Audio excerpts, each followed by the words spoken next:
السلام علیکم ناظرین، پروگرام ویژن بہ راجہ آتے ذوالفقار کے ساتھ آپ کی خدمت میں حاضر ہوں۔ خبر یہ ہے کہ سعودی آگے ہیں امریکیوں سے تنگ،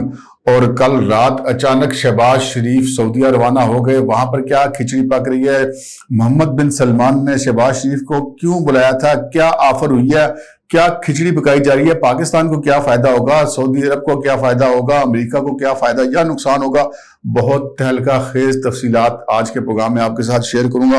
اور پھر یہ بھی خبر آپ کے ساتھ شیئر کریں گے کہ جناب کھیل ختم، پیسہ ہضم،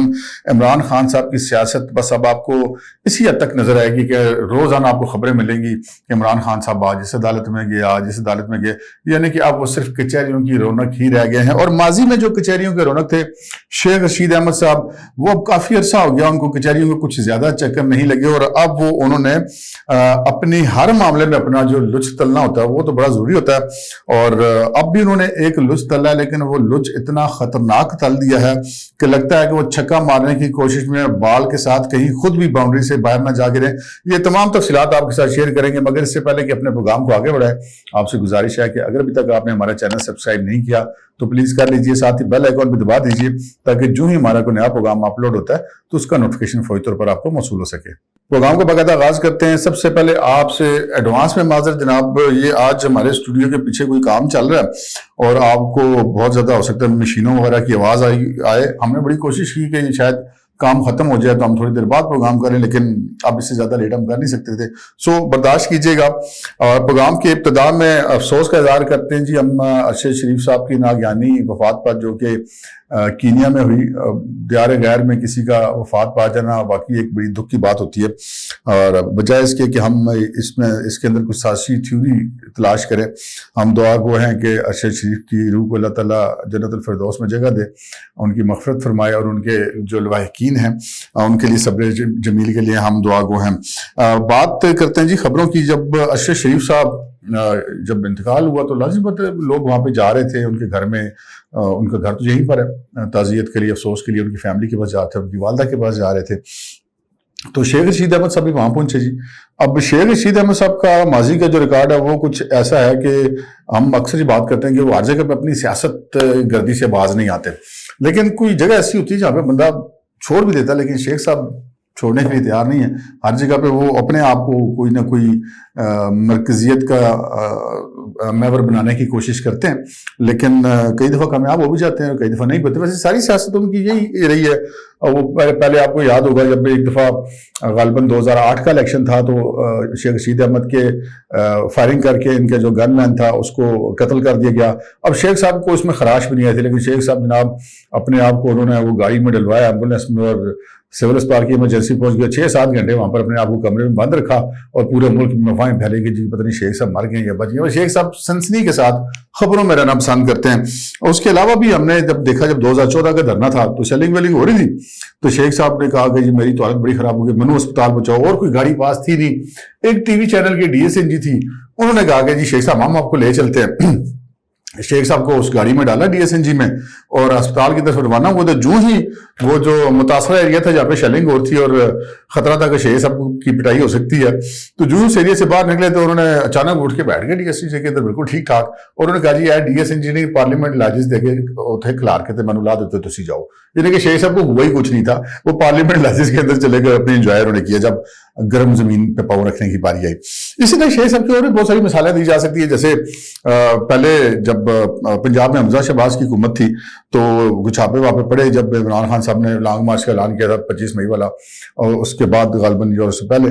بڑے چھاپے پڑے تو شیخ صاحب نے وہ فوراً سے ایک بیان کھڑکا دی، لال ویلی میں چھاپا پڑ گیا جناب، میں ڈٹ کے کھڑا ہوں عمران خان کے ساتھ، حالانکہ وہ پولیس والے بڑے پریشان تھے، یار مطلب لال ویلی میں کسی نے چھاپا ہی نہیں مارا، کوئی ضرورت نہیں، اور شیخ صاحب تو رہتے بھی نہیں لال ویلی میں، یہ ویسے لوگوں کو کہتے ہیں شیخ صاحب بڑے امیر آدمی ہیں، اسلام آباد میں ان کی بڑی بڑی کوٹھیاں ہیں، وہ اسلام آباد کے مظفرات میں ان کے بڑے بڑے فارم ہاؤسز ہیں۔ لال ویلی تو بس ان کا ایک سیاسی ایک آفس سمجھ لیں آپ، پبلک سیکریٹریٹ ہے، تو وہاں پہ انہوں نے اس وقت بھی کہا کہ جی ادھر ہی چھاپا پڑا، جبکہ چھاپا نہیں پڑا تھا۔ اسی طرح یہ جب 2-3 دن پہلے کچھ گرفتاریاں وغیرہ ہوئیں جو معاملہ ہوا تھا عمران خان صاحب کی جب نااہلی ہوئی اور جو پروٹیسٹ وغیرہ ہوا تو شیخ صاحب نے جناب فوراً موقع پا کے بیان کھڑکا دیا اسلام آباد والے میرے گھر میں اسلام آباد پولیس نے چھاپا مارا ہے اور میں ان کے ہاتھ نہیں آؤں گا اور میں یہ کر دوں گا اور میں وہ کروں گا. اور اسلام آباد پولیس نے ان کو بڑے بازار میں برہنہ کر دیا سیاسی طور پہ, کہا کہ جناب نہ تو ہم نے شیخ رشید کے گھر میں اسلام آباد میں چھاپا مارا ہے, نہ ہی ہمیں ان کی کوئی ضرورت ہے اور نہ ہی وہ ہمیں کسی احتجاج میں نظر آئیں گے ہم ان کے خلاف کوئی کارروائی کریں. تو شیخ صاحب بے مزہ نہیں ہوا اور آج بھی انہوں نے وہی کام کیا. اشرف شریف صاحب کے انتقال کے بعد وہاں پر لوگ موجود تھے اور شیخ صاحب وہاں پر پہنچے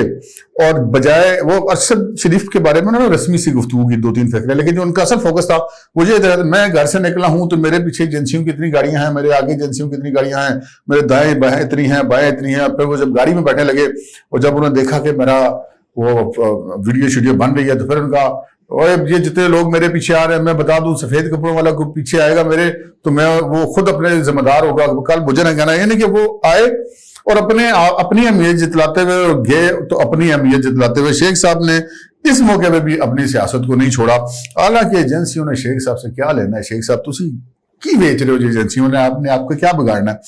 آپ کو تو اس ملک نے اتنی عزت دی, آپ اتنی دفعہ وزیر بنے تو بندہ مطلب تھوڑا سا وہ کیسے کہتے ہیں ظرف میں بندے کے اضافہ ہونا چاہیے, بندے کو اس ملک کا اس قوم کا شکر گزار ہونا چاہیے. اور اب وہ اس معاملے میں خطرناک حد تک کھیلنا شروع ہو گیا. ارشد شریف صاحب کی جو وفات ہے وہ ایک افسوسناک واقعہ ہے, سازشی تھیوریز چل رہی ہے اور آپ اس طرح کی باتیں وہاں پہ جا کے ایک اور سازشی تھیوری بنانے کی کوشش کر رہے ہیں بغیر کہے اپنی زبان سے. تو یہ میں نے وہی بات کی کہ انہوں نے اس طرح وہ شاٹ ماری ہے چھکے کے چکر میں کہ خود بھی باؤنڈری سے باہر نہ جا پڑے. آگے بڑھتے ہیں جناب. وہ میں نے آپ سے عرض کی تھی کہ کھیل ختم پیسہ ہضم. عمران خان صاحب اب آپ کو صرف کچہریوں کی زینت ہی نظر آئیں گے. آج بھی عمران خان صاحب کے 2 معاملات تھے. ایک تو جو نااہلی کے خلاف ان کی اپیل تھی اس کی سماعت تھی اسلام آباد ہائی کورٹ میں اور اسلام آباد ہائی کورٹ نے کچھ اعتراضات لگائے اور ان کو کہا کہ دوبارہ اپنی اپیل دائر کریں. ساتھ ان کے وکلاء نے یہ کہا کہ جی آپ ان کے جو نااہلی ہے اس کے خلاف حکم امتناعی جاری کر دیں. تو چیف جسٹس صاحب نے کہا کہ ایسی کوئی ایمرجنسی تو ہے نہیں. انہوں نے کہا جی وہ نااہل ہیں الیکشن نہیں لڑ سکتے. تو چیف جسٹس نے کہا نہیں الیکشن تو لڑ سکتے ہیں. اب مجھے نہیں سمجھ میں آتی کہ معزز چیف جسٹس صاحب نے یہ بات کس طرح کر دیا ہے. اگر وہ لڑ سکتے ہیں تو وہ میں نے مطلب بندہ عمل آیا تو اسلام آباد ہائی کورٹ, اگر ان کے الیکشن لڑنے میں کوئی پابندی نہیں ہے تو پھر سزا کس بات کی, وہ اپیل کس بات کی کرنے ہیں. اور عدالت نے بھی وہ کیس کو ابھی لگا ہی نہیں سماعت کے لیے, اس سے پہلے ہی ایک کمنٹ اس طرح کا پاس کر دیا. بہرحال چیف جسٹس ہوتا ہے جی, ہم تو وہ بہت زیادہ قابل ہوں گے. اور لیکن یہ بات جو ہے وہ بڑی عجیب سی لگی مجھے, میں نے کبھی اس طرح دیکھا نہیں کہ کیس کی سماعت نہیں ہوئی اور ایک عدالت نے اپنا جو سوچ ہے وہ اپنا جو ذہن ہے وہ بیان کر دیا. تو اس صورتحال میں تو پھر ہونا تو یہ چاہیے کہ پھر اگر کسی بھی جج کا کوئی ذہن کسی بھی کیس کے حوالے سے پہلے سامنے آ جاتا ہے تو اس کو اس بینچ کا حصہ نہیں ہونا چاہیے. جب نواز شریف وغیرہ کے خلاف اپیلیں تھیں تو ان اپیلوں کو بھی جو بینچ سن رہے تھے ان میں چیف جسٹس صاحب حصہ نہیں تھے. بہرحال یہ معاملہ ہے. پھر دوسری طرف عمران خان صاحب آج صبح وہ جو انسدادی دہشت گردی کے نئے مقدمے ان کے خلاف درج ہوئے ہیں جو ان کی نااہلی کے خلاف پروٹیسٹ کے دوران درج ہوئے تھے, ان میں بھی جا کے انسدادی دہشت گردی کی عدالت سے انہوں نے آج اپنی عبوری ضمانت قبل از گرفتاری کروائی ہے. تو جناب کہانی یہ ہے کہ کھیل ختم اور پیسہ ہضم اس طرح ہے کہ عمران خان صاحب کا رول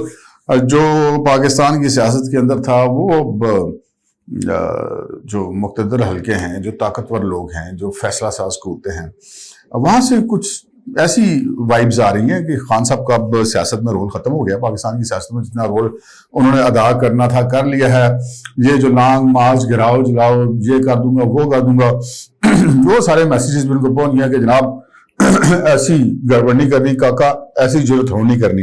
اور خود خان صاحب کی باڈی لینگویج سے بھی آپ کو اندازہ ہو گیا ہوگا کہ گزشتہ جب سے وہ ضمنی الیکشن جیتے اتنی ساری سیٹوں سے, اس کے بعد بھی ان کی باڈی لینگویج جو ہے وہ بہت گری ہوئی تھی. اور باہر گزرنے والے دن کے ساتھ خان صاحب کا جو ہے ان کی جو گھن گرج ہے وہ لو پروفائل میں جاری ہے.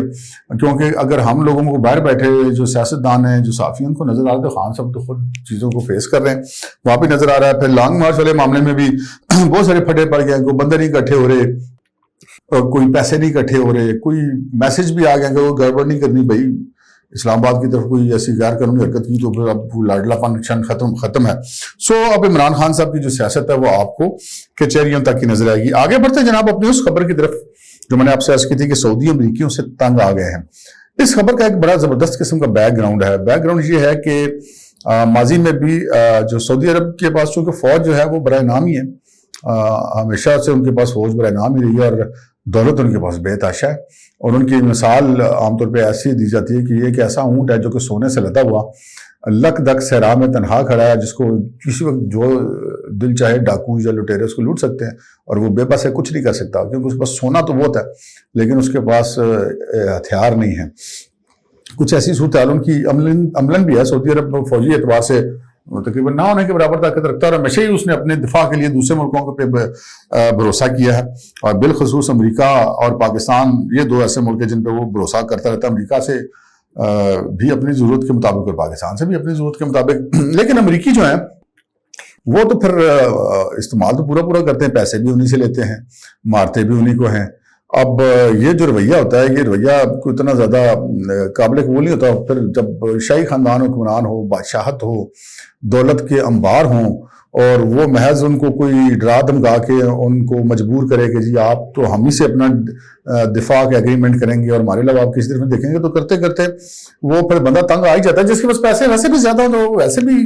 کسی دوسرے بندے کی سنتا ہے، ایک حد تک ہی سنتا ہے۔ تو وہی صورتحال جناب آپ پتہ یہ چلا کہ سعودیوں کی اب بھی وہی صورتحال ہو گئی ہے کہ وہ آگے تنگ سعودی شاہی خاندان والے، انہوں نے کہا یار یہ مطلب گلے میں بیٹھ گئے امریکہ والے ہمارے۔ انہوں نے اب ذرائع کا یہ کہنا ہے کہ یہ فیصلہ کیا کہ وہ امریکی پس و رسوخ سے جان چھڑائی جائے۔ سب سے پہلا جان چھڑانے کا طریقہ یہ ہے کہ جو ان کی افواج ہیں امریکہ کی، جو سعودیہ کے دفاع کا ان کے ساتھ کانٹیکٹ ہوا ہے، وہ ختم کیا جائے، اور وہ اگر ختم کرنا تو پھر کسی اور کو وہ کانٹیکٹ دینا، اور کس کو دینا ہے یقینی بات ہے کوئی فوجی قوت ہی ہوگی جس کو دیا جائے گا۔ اب یہ کوئی بنگلہ دیش کو یا کوئی UAE کو تو نہیں دیا جائے گا۔ ماضی میں تھوڑا سا میں آپ کو بتا دوں کہ ایسا ہوا تھا، پہلے امریکہ کا دفاعی معاہدہ تھا سعودی عرب کے ساتھ، اور اس کے بعد جب نواز شریف کا دور تھا تو پاکستان میں پہلی بار اس طرح ہوا کہ پاکستان کے ساتھ سعودی عرب نے دفاع کا معاہدہ کیا تھا۔ آپ کو یاد ہوگا جب یمن کی جنگ ہوئی تھی تو سعودی عرب نے یہ کہا تھا پاکستان سے کہ جی یمن پر حملہ کیا جائے، پاکستانی فوج کریں، لیکن نواز شریف صاحب نے اس وقت یہ کہا تھا کہ جی ہمارا آپ کے ساتھ جو ایگریمنٹ ہے وہ آپ کے ملک کے دفاع کا ہے، کوئی آپ کی قومی سلامتی پر آنچ آئے گی، کوئی آپ کی حدود کراس کرے گا تو ہماری فوج آپ کے لیے کھڑی ہے، آپ کے اوپر آنچ نہیں آنے دے گی، لیکن ہم دوسری جگہ پہ جا کر آپ کی طرف سے حملہ نہیں کریں گے۔ اس پہ سعودی عرب ناراض بھی بڑا ہوا تھا، لیکن بہرحال اب سعودی عرب دوبارہ پھر انہوں نے جب نواز شریف صاحب کی حکومت چلے گی اور یہ جو کہتے ہیں رجیم چینج والے لوگ آنے سے پہلے کا جو رجیم تھا عمران خان صاحب کا، اس میں پھر وہ امریکہ کی بلے بلے تھی، اور پھر انہوں نے پاکستان کے ساتھ اپنا معاہدہ ختم کر دیا تھا اور دوبارہ امریکہ سے معاہدہ کر لیا تھا فوج نے۔ امریکہ کی فوج وہاں پر آ گئی تھی، پاکستانی فوج وہاں سے واپس آ گئی تھی۔ اب جناب پتہ یہ چلا ذرائع کہ یہ کہہ رہے ہیں کہ جی سعودیوں نے پھر شہباز شریف صاحب کو کل بلایا اچانک اور کہا کہ جناب حالات بڑے خراب ہیں، ہم آ گئے بڑے تنگ، تو تُسوں نے ساڑے نال کھلونا ہے، یعنی کہ اب آپ ہمارا ساتھ دیں، ہمارے دفاع کا معاہدہ آپ کے ساتھ ہوگا، کیونکہ پاکستان دنیا کی جو 7 طاقتیں ہیں جن کا جو ایٹمی ہتھیار رکھتی ہیں ان میں سے ایک ہے۔ اگر امریکہ سپر پاور ہے، فوجی اعتبار کی میں بات کروں تو پاکستان بھی اگر اس حساب سے دیکھا جائے تو کوئی کم بڑی طاقت نہیں ہے، اور وہ سعودی عرب کو وارہ بھی زیادہ کھاتا ہے، ٹرانسپورٹیشن کے پیسے امریکی تو ڈالر بھی بڑے چارج کرتے ہیں، پاکستانی تو اتنے ڈالر نہیں چارج کرتے۔ تو سنا ہے کہ کوئی سعودی عرب اسحاق ڈار صاحب بھی ہمراہ ہیں شہباز شریف صاحب کے، اور یہ کوئی ایگریمنٹ ایسا ہونے جا رہا ہے۔ اب یہ مجھے نہیں، ابھی ہم کچھ کہہ نہیں سکتے کہ یہ ابھی خفیہ ہی رہے گا یا کہ اس کو باقاعدہ جو دستاویزی شکل دے کر اوپن کیا جائے گا، اور یہ پتہ چلا جو اسحاق ڈار صاحب بھی ساتھ گئے ہیں، کچھ ابتدائی طور پہ کوئی 10-12 ارب ڈالر بھی پاکستان کو سعودی عرب سے اس ضمن میں مل سکتے ہیں، اور یہ ایک بہت بڑی موو ہوگی کہ امریکی فوجیوں کا سعودی عرب سے انخلا ہو جائے، ان کی جگہ پہ پاکستانی فوجی چلے جائیں، اور پھر پاکستان کی معیشت پر بھی اس کے بہت اچھے اثرات مرتب ہوں گے۔ اور پاکستانی تو ویسے بھی سعودیوں کا بڑا احترام کرتے ہیں، ہم لوگوں کی جو محبتوں کا مرکز ہے مکہ اور مدینہ وہ سعودی عرب میں ہے، تو ویسے بھی پاکستانی بڑے خوش رہتے ہیں کہ اچھا وہاں کا دفاع بھی ہمارے ذمہ ہے، تو یہ بڑے آنرڈ بھی فیل کرتے ہیں۔ دیکھیے آگے کیا ہوتا ہے۔ اب تک کے لیے اتنا ہی، اجازت دیجیے، اللہ حافظ۔